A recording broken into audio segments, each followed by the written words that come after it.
ओम शांति। आज 16 अगस्त 2021 की बाबा की साकार मुरली है। मुरली के महावाक्य हैं, मीठे बच्चे सब बातों में सहनशील बनो, निंदा स्तुति जय पराजय सब में समान रहो, सुनी सुनाई बातों में विश्वास नहीं करो। प्रश्न है, आत्मा सदा चढ़ती कला में आगे बढ़ती रहे, उसकी सहज युक्ति सुनाओ। उत्तर है, एक बाप से ही सुनो, दूसरे से नहीं। फालतू परचिंतन में, वाहियात बातों में अपना समय बर्बाद न करो, तो आत्मा सदा चढ़ती कला में रहेगी। उल्टी सुल्टी बातें सुनने से, उन पर विश्वास करने से अच्छे बच्चे भी गिर पड़ते हैं, इसलिए बहुत संभाल करनी है। ओम शांति। मीठे मीठे बच्चों को अब स्मृति आई है कि बरोबर आधा कल्प हमने बाप को याद किया है। जब से रावण राज्य शुरू हुआ है, ऐसे भी नहीं कोई पूरे आधा कल्प याद किया है। नहीं, जब जब दुख जास्ती आया है तब तब याद किया है। अभी तुमको पता पड़ा है कि भक्ति मार्ग से हम उतरते आए हैं। ड्रामा का राज बुद्धि में है, मुख से कुछ कहने का भी नहीं है। हम उनके हो गए, इसलिए जास्ती ज्ञान की दरकार नहीं। बाप के बने तो बाप की जायदाद के मालिक हो गए। कुछ कर्मेंद्रियों से करने का नहीं रहता। भक्ति मार्ग में भगवान से मिलने के लिए कितने यज्ञ तप दान पुण्य करते हैं। जहाँ भी जाओ सब जगह तीर्थ मंदिर अथाह हैं।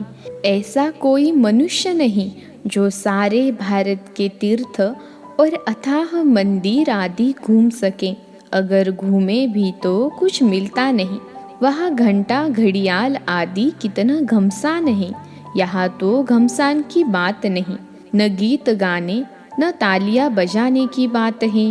मनुष्य तो क्या क्या नहीं करते हैं, अथाह कर्म कांड है। यहाँ तो तुम बच्चों को सिर्फ याद करना है और कुछ भी नहीं। घर में रहते सब कुछ करते, सिर्फ बाप को याद करना है। तुम जानते हो, अभी हम देवता बनते हैं। यहाँ ही दैवी गुण धारण करना है। खान पान भी शुद्ध होना चाहिए। 36 प्रकार के भोजन तो वहाँ मिलेंगे। यहाँ साधारण रहना है, न बहुत ऊंच न बहुत नीच। सब बातों में सहनशीलता चाहिए। निंदा स्तुति जय पराजय सर्दी गर्मी यह सब कुछ सहन करना पड़ता है। समय ही ऐसा है, पानी नहीं मिलेगा, यह नहीं मिलेगा। सूर्य भी अपनी तपत दिखाएगा। हर चीज तमो प्रधान बनती है। यह सृष्टि ही तमो प्रधान है, तत्व भी तमो प्रधान है, तो यह दुख देते हैं। निंदा स्तुति में भी नहीं जाना है। बहुत हैं जो झट बिगड़ पड़ते हैं। किसने उल्टा सुल्टा कुछ किसको सुनाया, क्योंकि आजकल बातों की बनावट तो बहुत है ना।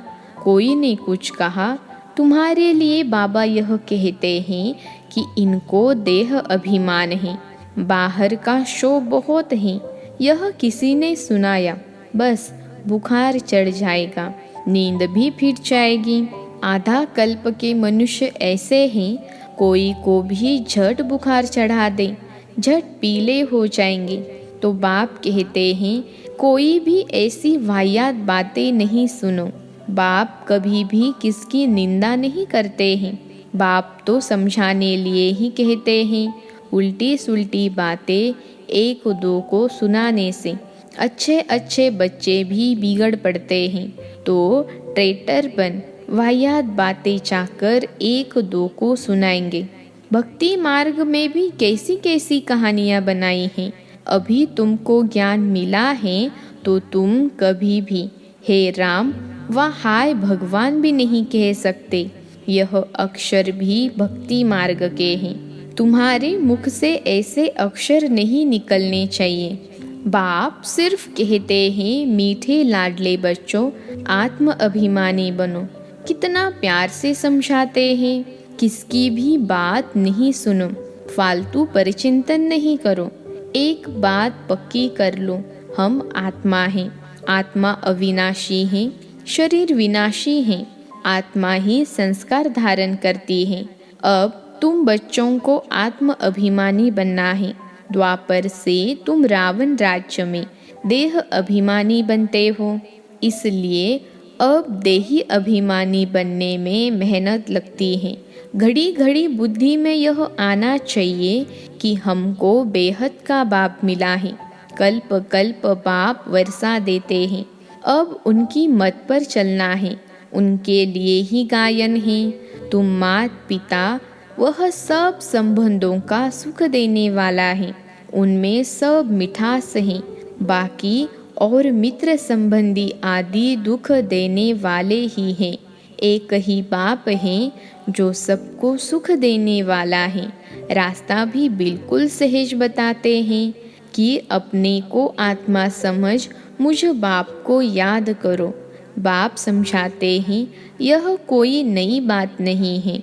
तुम जानते हो, हर 5000 वर्ष बाद हम ऐसे बाप के पास आते हैं। यह कोई साधु संत नहीं है। तुम कोई साधु संत आदि के पास नहीं रहते। बाकी हाँ, बाप कहते हैं प्रवृत्ति मार्ग के संबंध से तोड़ निभाना है, नहीं तो और ही खिटखिट हो जाती है। युक्ति से चलो, प्यार से हर एक को समझाना है कि देखो अभी विनाश का समय नजदीक है। यह आसुरी दुनिया खत्म होनी है, अब देवता बनना है। देवी गुण यहाँ धारण करना है। प्यार से समझाना चाहिए। देवताएं भी प्याज लहसुन आदि तो खाते नहीं। हम भी मनुष्य से देवता बनते हैं, तो हम भी यह कैसे खा सकते हैं? तुमको भी राय देते हैं, यह छोड़ दो, ऐसी चीज़ें हम खाते नहीं। अभी तुमको बेहद का बाप दैवी गुण सिखलाने वाला मिला है, तो सर्वगुण संपन्न यहाँ ही बनना है। यहाँ बनेंगे तब फिर भविष्य नई दुनिया आएगी। यह ऐसे ही होता है जैसे रात के बाद फिर दिन होता है। अब रात की अंत में ही दैवी गुण धारण करने हैं, तो फिर सुबह हो जाएगी। अपनी परीक्षा हर एक को आपे ही लेनी है। ऐसे नहीं कि बाप तो सब कुछ जानते हैं। तुम अपने को देखो ना। स्टूडेंट ऐसे कभी नहीं कहेंगे कि टीचर तो सब कुछ जानते हैं। इम्तहान के दिन नज़दीक आते हैं तो बच्चे खुद भी समझते हैं हम कितना पास होंगे, किस सब्जेक्ट में हम ढीले हैं। मार्क्स कम लेंगे फिर सब मिलाकर पास हो जाएंगे, यह समझते हैं। तो इसमें भी अपनी जांच रखनी है, हमारे में क्या कमी है। मैं बहुत मीठा बना हूँ, सबको प्यार से समझाना है। हम आत्माओं का बाप परमपिता परमात्मा है, मनुष्य की बात नहीं। हम निराकार को भगवान कहते हैं। भगवान रचता एक ही है, बाकी सब है रचना। रचना से किसको वर्षा नहीं मिल सकता, कायदा नहीं है। अब सर्व रचना का सद्गति दाता एक ही रचता बाप है। उसमें साधु संत सब आ गए, तो सब आत्माएं ना। हाँ, मनुष्य अच्छे बुरे तो होते ही हैं। पोजीशन ऊंचा नीचा होता है। सन्यासियों में भी नंबरवार हैं। कोई तो देखो भीख मांगते रहते, कोई को सब पाँव पड़ते हैं। तुम बच्चों को भी ऊंच बनना है, बहुत मीठा बनो। कभी भी क्रोध से बात नहीं करनी चाहिए। जितना हो सके प्यार से काम लो। कहते हैं बच्चे बहुत तंग करते हैं, सो तो आजकल के बच्चे हैं ही ऐसे। प्यार से उनको समझाओ। दिखाते हैं कृष्ण चंचलता करता था तो उनको रस्सी से बांधते थे। जितना हो सके प्यार से समझाना है, या तो हल्की सज़ा। बेचारे अबोध यानी अनजान है। समय भी ऐसा है, बाहर का संगदोष बहुत खराब है। अभी बेहद का बाप कहते हैं तुम्हें मूर्ति आदि रखने की कोई दरकार नहीं है, कुछ भी मेहनत करने की दरकार नहीं है। शिव का चित्र भी क्यों रखें, वह तो तुम्हारा बाप है ना। घर में बच्चे बाप का चित्र क्यों रखेंगे, बाप तो हाजिरा हजूर है ना। बाप कहते हैं मैं अभी हाजिर नाजिर हूँ ना, फिर चित्रों की तो दरकार नहीं, मैं बच्चों को बैठ समझाता हूँ। कहते हैं बाप दादा को देखो, अब बाप तो है निराकार, उनको देख न सकें, बुद्धि से समझ सकते हैं। बाप कहते हैं मैं इनमें प्रवेश कर तुमको नॉलेज बैठ देता हूँ, नहीं तो कैसे आऊँ, कृष्ण के तन में कैसे आएगा, सन्यासियों में भी नहीं आ सकता हूँ। मैं आता ही हूँ उनमें जो पहले नंबर में था, वही अब लास्ट नंबर में है। तुमको भी अभी पढ़कर फिर पहले नंबर में जाना है। पढ़ाने वाला तो एक ही है, जिसको ज्ञान का सागर कहा जाता है। तुमको ज्ञान बहुत अच्छा मिलता है। तुम जानते हो शांति धाम हमारा घर है, सुख धाम हमारी राजधानी है, दुख धाम रावण की बादशाही है। अब बाप कहते हैं मीठे मीठे बच्चों, अपने घर शांति धाम को याद करो, सुख धाम को याद करो, दुख धाम के बंधन को भूलते जाओ। ऐसे और कोई कह न सके, न वह जा सकते हैं। ड्रामा के बीच से वापिस कोई भी जा न सके। यह जो कहते हैं फलाना ज्योति ज्योत समाया, वह पार निर्वाण गया, एक भी जाता नहीं है। सबका बाप अथवा मालिक एक ही परमपिता परमात्मा है। वह सब आशिकों का एक ही माशूक है। वह जिस्मानी आशिक माशूक एक दो को याद करते हैं, बुद्धि में चित्र आ जाता है, फिर एक दो को याद करते रहेंगे, खाना खाते रहेंगे, याद करते रहेंगे। वह तो है एक जन्म के आशिक माशूक। तुम जन्म जन्मांतर के आशिक हो एक माशूक के।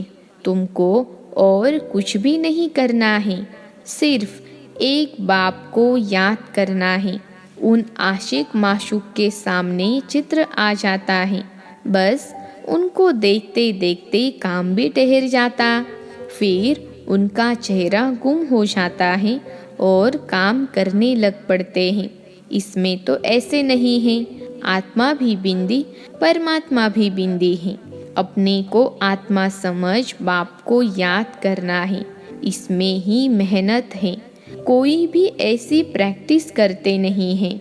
आत्मा का ज्ञान मिला अर्थात आत्मा को रियलाइज किया, बाकी रहा परमात्मा, वह भी तुम जानते हो।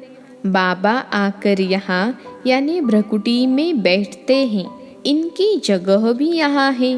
आत्मा कहाँ से भी चली जाती है मालूम नहीं पड़ता है। उनका मुख्य स्थान भ्रकुटी है। बाप कहते हैं मैं भी बिंदी हूँ, इसमें आकर बैठा हूँ, तुमको पता भी नहीं पड़ता है। बाप तुम बच्चों को बैठ सुनाते हैं, तुमको जो सुनाते हैं वह हम भी सुनते हैं। समझानी तो बिल्कुल राइट है। देवी धर्म वाले जो होंगे वह जड़ समझ जाएंगे। यह राजधानी स्थापन हो रही है, पहले स्थापना और फिर विनाश भी होगा। और कोई धर्म स्थापक ऐसे नहीं करते हैं, वह सिर्फ अपना धर्म स्थापन करते हैं, फिर वृद्धि को पाते। यहाँ तो जो जितना जितना पुरुषार्थ करते हैं उतना भविष्य में ऊंच पद पाते हैं। तुम भविष्य 21 जन्मों के लिए प्रारब्ध बनाते हो तो कितना पुरुषार्थ करना चाहिए। और है बहुत सहज, योग भी सहज, जिससे तुम्हारे विकर्म विनाश होते हैं। बाप कहते हैं मैं गारंटी करता हूँ कल्प कल्प में ही आकर तुम बच्चों को पावन बनाता हूँ। वहाँ पतित एक भी होता नहीं। ज्ञान भी कितना सहज है। 84 जन्मों का चक्र कैसे लगाते हैं, वह भी बुद्धि में नॉलेज है। हमने 84 का चक्र लगाया है, यह निश्चय रखना है। निश्चय में ही विजय है।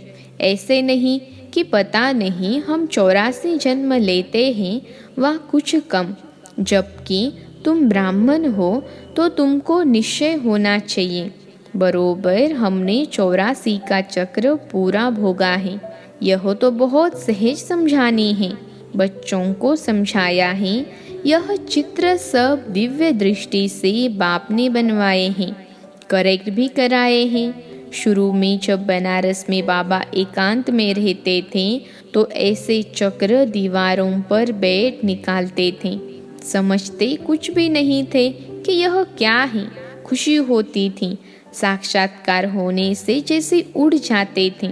यह क्या होता है समझ में नहीं आता था। तुम जानते हो, जो चित्र पहले बने थे वह फिर बदल कर नए नए बनाते गए हैं। अभी नए नए चित्र कल्प पहले मुहाफिक बनते जाते हैं। सीढ़ी का चित्र देखो कितना अच्छा है। इस पर समझाना सहज है। देरी से आने वालों को और ही सहज समझाने मिलती है। अभी नए नए जो आते हैं 7 दिन में सारा नॉलेज समझ लेते हैं। पुरानों से भी आगे जा रहे हैं। कोई कहते हैं पहले आते थे तो अच्छा था। अरे यह भी फिक्र मत करो, आगे आते थे और भागंती हो जाते थे तो देरी से आने वालों को तो सहज तख्त मिलता है। पहले जो थे देखो वे फिर अब है भी नहीं, खत्म हो गए।